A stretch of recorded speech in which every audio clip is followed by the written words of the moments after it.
cosas y que funciona bien, no tengo por qué cambiarlo. O sea, psicológicamente no tengo por qué hacerme la pregunta tampoco cómo hacerlo de manera diferente si lo que estoy haciendo me entrega resultados que son básicamente o mayoritariamente satisfactorias. Una cosa que es muy interesante es que cuando uno ve políticas que fueron muy peleadas en su momento, como por ejemplo el Plan Auge, que fue considerado un éxito cuando una vez que se había realizado. En su momento hubo una discusión muy fuerte entre la izquierda y la derecha sobre cómo se iba a financiar y sobre cómo se iba a estructurar. Y en ese momento, cuando salió, para mucha gente la concertación no fue un éxito, porque no se logró lo que principalmente querían lograr, que era un fondo solidario para financiar el sistema de salud. Pero más adelante se presenta como un éxito, y eso se convierte a su vez, tiene un efecto psicológico, porque al final lo que queda como en la memoria de la gente y en la experiencia de la gente es que nosotros impusimos un nuevo sistema de salud, hicimos una gran reforma de salud y queda como grabado como éxito y se olvida un poco lo peleado que fue y el hecho de que hubo un conflicto grande al respecto. Y yo creo que esos son efectos psicológicos de la especie humana, o sea, es bastante natural. Eso sin duda influyó muchísimo en los 20 años de los gobiernos de la Concertación y probablemente influirá a futuro también, pero en menor medida, porque el año 2011 realmente fue un quiebre. O sea, hubo varios quiebres en el fondo, hubo un cambio de gobierno, un cambio de coalición. Eso representa un quiebre en la conciencia política de cualquier país, sobre todo después de un periodo tan largo de estar en el gobierno de una sola coalición. El año 2011 las protestas, no solamente en términos de su cantidad, sino de su extensión, también marcaron un quiebre. Entonces de ahora en adelante es muy difícil predecir cómo estos mismos rollos de antes se van a seguir marcando la política futuro. En cuanto a la derecha, yo creo que la derecha hoy en día definitivamente ya no es la derecha que hubo durante los gobiernos de la Concertación. Es una derecha diferente, es quizás el quiebre más importante que existe en este minuto en la política chilena no está entre la coalición de la nueva mayoría y la alianza, sino probablemente dentro de la alianza. Y eso va a marcar muy fuertemente el gobierno que viene también, en términos de su capacidad de maniobra y de llevar a cabo procesos políticos. O sea, la Concertación tuvo que reformarse al salir del gobierno, tuvo que reinventarse. Lo hizo a mi manera de pensar parcialmente nomás, porque es muy difícil que una coalición que va saliendo de un gobierno se reinvente en 4 años. Esos son procesos que normalmente se demoran al menos unos 8. Ahora, gracias al hecho de que tuvieron la presidenta Bachelet como candidata, pudieron darse el lujo de volver a entrar a ese gobierno tan solamente 4 años después de salir del gobierno. Eso es una situación bastante insólita si uno lo compara con los procesos políticos de otros países. Ahora, algo se reinventó la Concertación durante esos años. Yo creo que genuinamente la nueva mayoría es una coalición diferente, pero también representa un cierto remaquillaje. Ahora le va a tocar a la derecha reinventarse.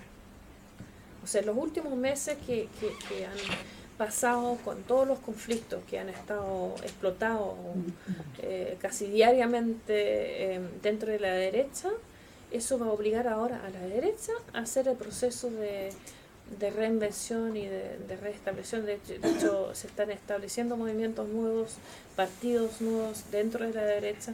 Creo que ese es probablemente uno de los procesos más interesantes que ha ocurrido en la política moderna chilena de los últimos años y probablemente que va a marcar mucho, no solamente a la derecha misma, sino también al gobierno de la presidenta Bachelet.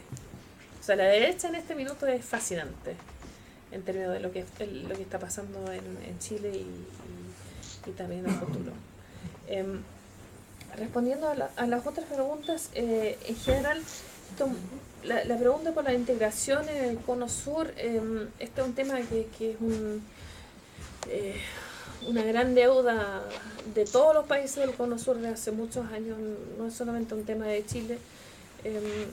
Están muy al debe con en general la integración a nivel regional.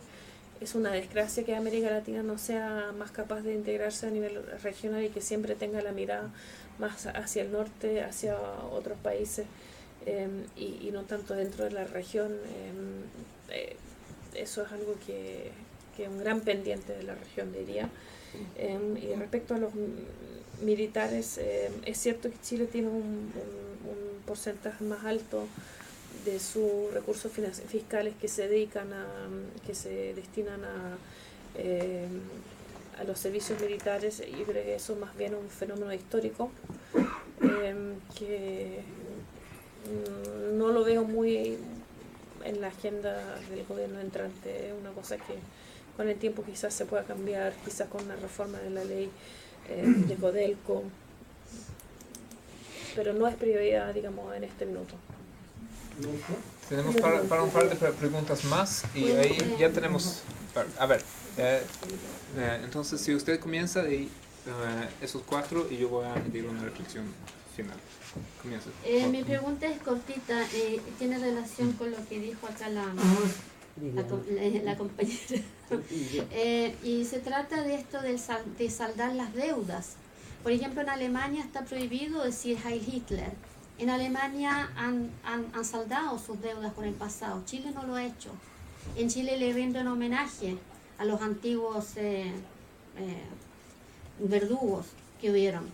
La misma ministra de Defensa se tuvo que ir al funeral del dictador. ¿Qué piensas tú al respecto? ¿Se podrá hacer, se va a hacer algún día y por qué no lo ha hecho Chile? Sí, vamos a juntar varias preguntas. Uno ahí atrás. A ver, sí, dejaré que usted, señor. Usted.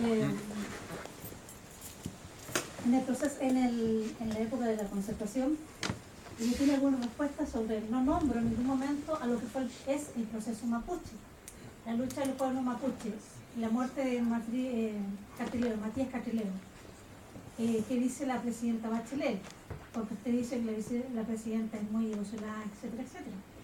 ¿Hay alguna respuesta? ¿Cuál es el proceso de conversación? ¿Cuál es la respuesta hacia el pueblo mapuche y sus conquistas? ¿Y cómo ve el problema de los derechos humanos que no están resueltos hoy día en Chile? La violación de los derechos humanos. Es la misma pregunta en realidad que. Sí, más o menos, pero también enfocado la parte de los mapuches, creo que es súper importante, porque ella no lo nombró en ningún momento. Hay un capítulo sobre eso en el libro. Hay un capítulo entero sobre. Pero no lo dice, aquí no lo nombra, entonces por eso me llamó. No, porque no es mi especie. Tiene que comprar el libro. Vamos a seguir ahí con usted. Mi pregunta, en la tesis nuestra querida escritora, y agradezco que nos haya informado y haya venido para acá, a Suecia, dentro de las cosas que habla usted de los gobiernos democráticos de la concertación, ¿no es cierto? Así todo así. Entonces la pregunta mía es muy sencilla. Si resulta que la herencia de Pinochet fue una constitución impuesta a sangre y a fuego, con matanzas de la clase obrera, donde la clase obrera era destruida, o sea, la resumir historia y no hablar demasiado, donde todo lo que se llamaba democracia es destruida y posteriormente la concertación recibe esta herencia, ¿ah? Entonces la pregunta que yo hago, donde viene el binominal, cuando viene unos reglamentos donde la micro y la macroeconomía favorecen a los más ricos, etc. Entonces, la pregunta que yo hago, con esa herencia que tiene la concertación, donde no hay elecciones en los sindicatos reales, etcétera, etcétera, ¿se puede llamar, según lo que usted entiende por democracia, que hemos vivido una democracia?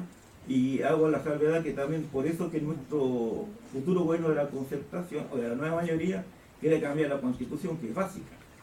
Y ahí, digamos, se cambiar la educación, porque todo el sistema está, digamos, envuelto en lo que se llama la usura, el uso del dinero, el ganar. Estamos formando en la escuela verdaderos animales ganadores de dinero que compiten unos contra otros como en la selva. Entonces la pregunta que yo hago, usted puede llamar a todo este proceso democracia dentro del concepto que entendemos todo de democracia. Esa es la pregunta. Gracias. Seguiremos con usted. Yo quisiera saber cuáles son las prioridades de la concertación de este nuevo movimiento en cuanto a la educación, porque tengo la idea de que la educación es una parte muy importante y quisiera saber cuáles son las prioridades en este campo de la educación actualmente en Chile. Gracias. ¿Tiene una pregunta bien puntual? Bien importante. Usted ha hablado de la constitución política chilena. Tengo entendido, si no me equivoco, que en la constitución política de Chile hay una cláusula que escrita por el gobierno de Pinochet, donde es muy difícil que cambie. ¿Cómo lo ve usted, si es factible que la presidenta Michelle Bachelet haga factible ese cambio de la constitución chilena? Gracias. Y una última pregunta ya. Chile ha sido un ejemplo de un caldo de cultivo de neoliberalismo, de regulación de las empresas y todo eso. ¿Y cuándo van a dejar de servir de ejemplo para el mundo occidente de neoliberalismo para demostrar que haya fracasado? Bueno, ya tenemos unos cuantos puntos. ¿Me podés repetir la última parte de lo que Sí. Sí, Chile todavía sigue como modelo modelo de neoliberalismo exportable. Sí. Y bueno, ya creo que tenemos bastante para contestar. Debo decir también que lamento haber limitado sus preguntas o comentarios. Los mejores seminarios siempre dan origen a más preguntas a respuestas. En el sentido, si no fuera así, nosotros en la universidad no tendríamos trabajo, porque ahí contestaríamos a todo. Así que para nosotros, mejor un seminario que dé origen a más temas para discutir. Y habrá más posibilidades también. Hablaré de un par de esos, pero evidentemente tampoco podemos, aunque creo que lo podrías hacer, ¿no? Pero tampoco te vamos a pedir que contestes a todo, pero un intento por lo menos. Bueno, vamos a intentar. A ver, la deuda del pasado y de los derechos humanos.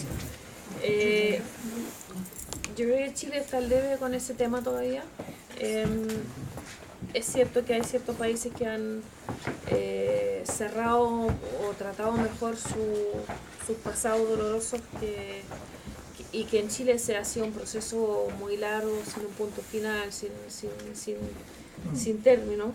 Pero la verdad es que no veo una urgencia en este minuto dentro de Chile por seguir.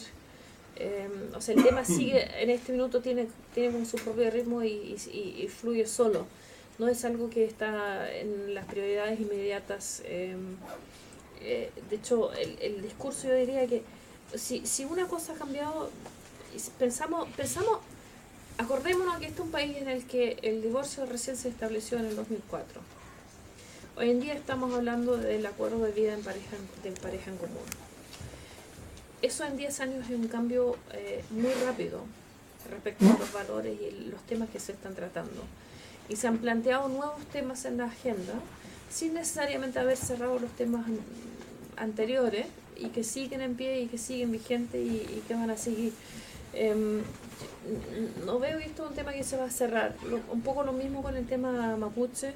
No tengo una respuesta a esa pregunta así puntual y cerrada.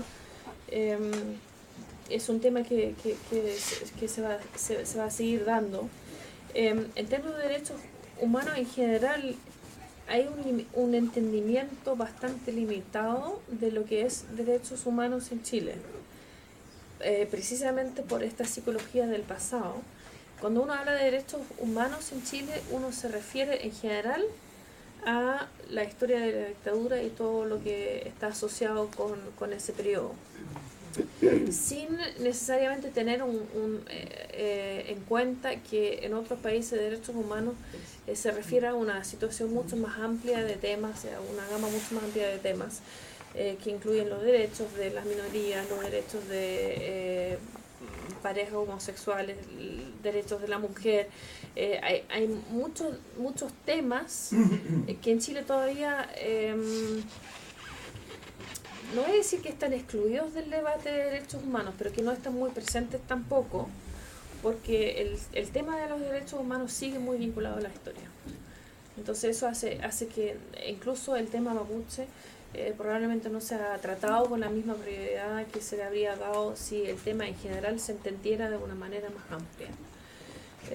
Y eso es una cosa que caracteriza a Chile hasta la fecha y que probablemente seguirá hasta que los debates lo cambien tal como lo han hecho, por ejemplo, con el acuerdo de vida, ¿cómo se llama? El acuerdo de pareja en común.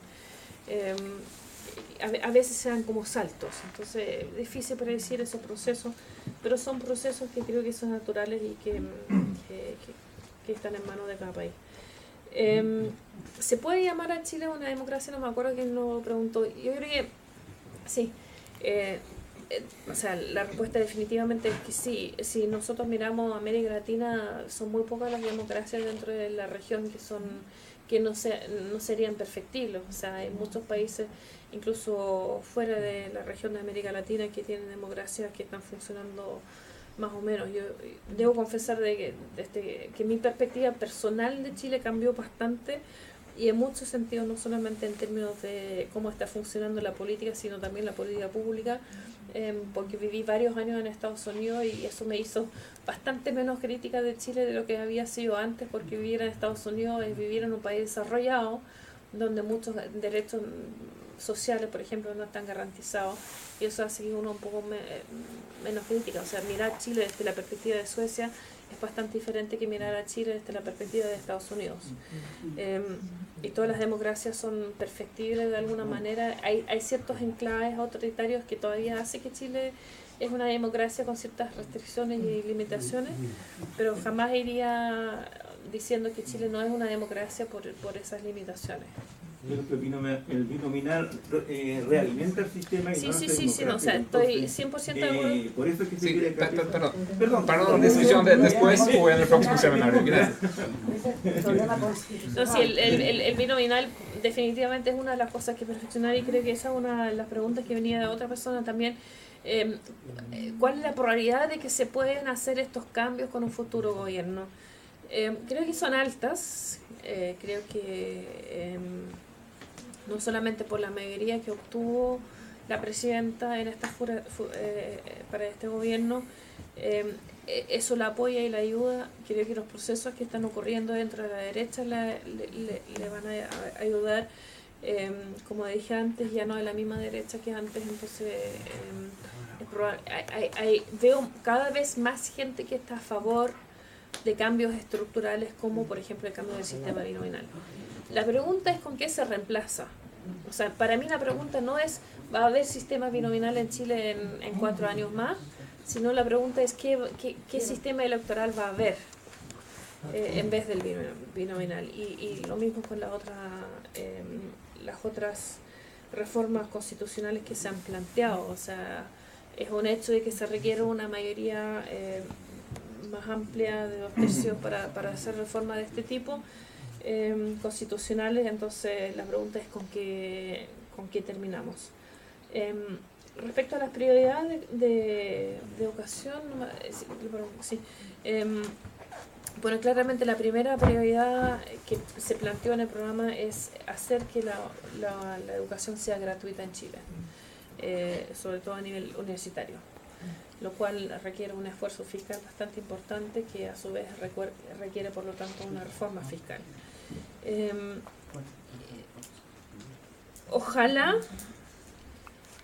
se considere la calidad de la educación a futuro con la misma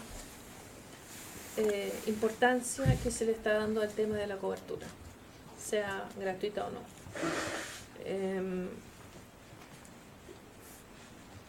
En mi opinión personal, la gratuidad del sistema universitario no va a solucionar los problemas de la calidad para nada. Entonces ojalá que el enfoque político se vaya hacia ambos lados.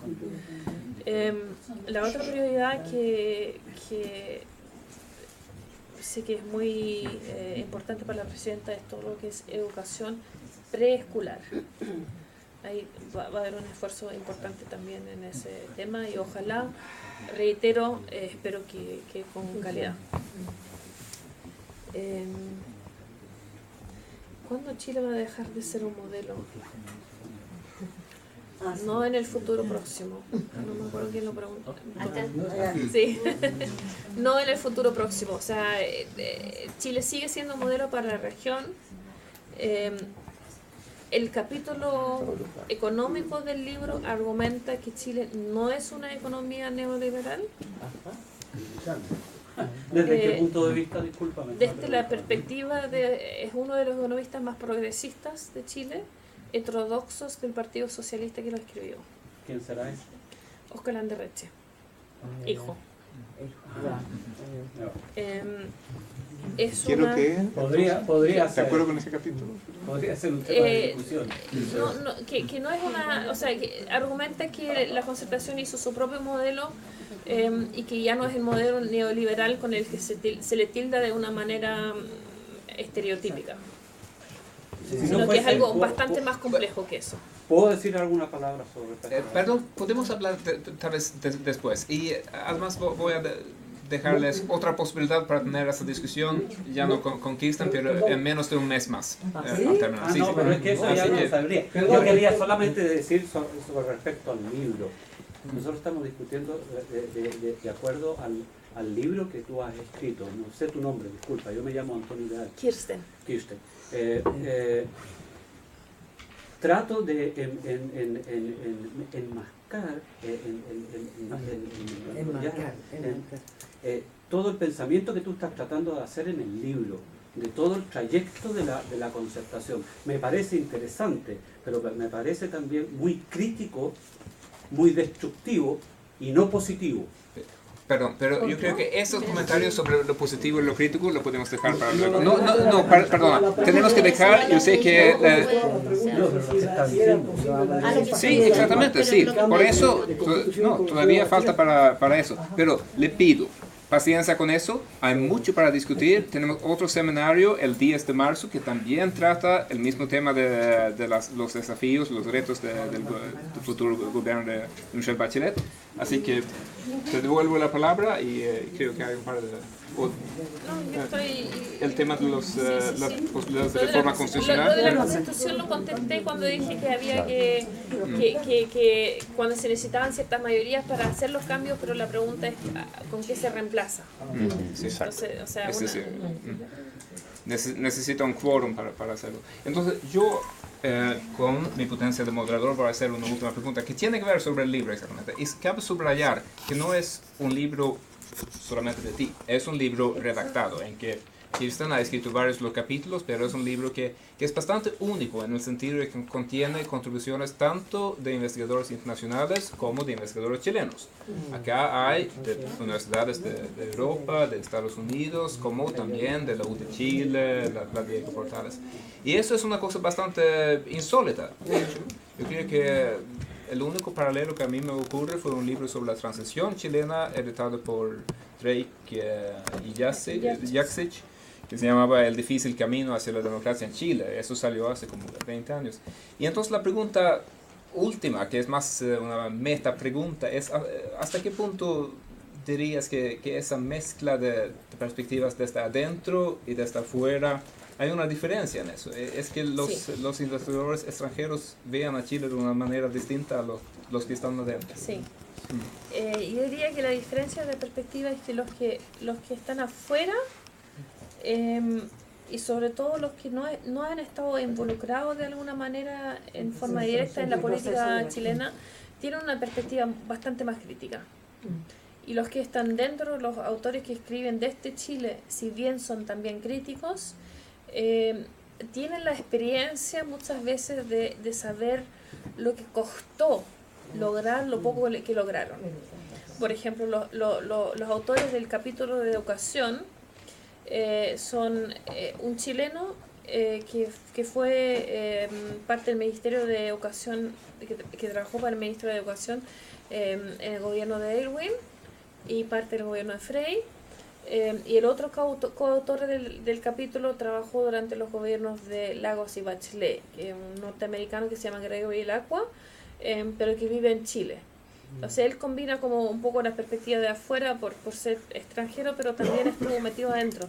Entonces ellos vivieron la pelea diaria y qué es lo que costó. Yo también lo vi en el ámbito laboral, cuánto costó, por ejemplo, establecer un seguro de cesantía en Chile que al final no cubre ni siquiera los cesantes y que además nos entrega datos como los que mostré.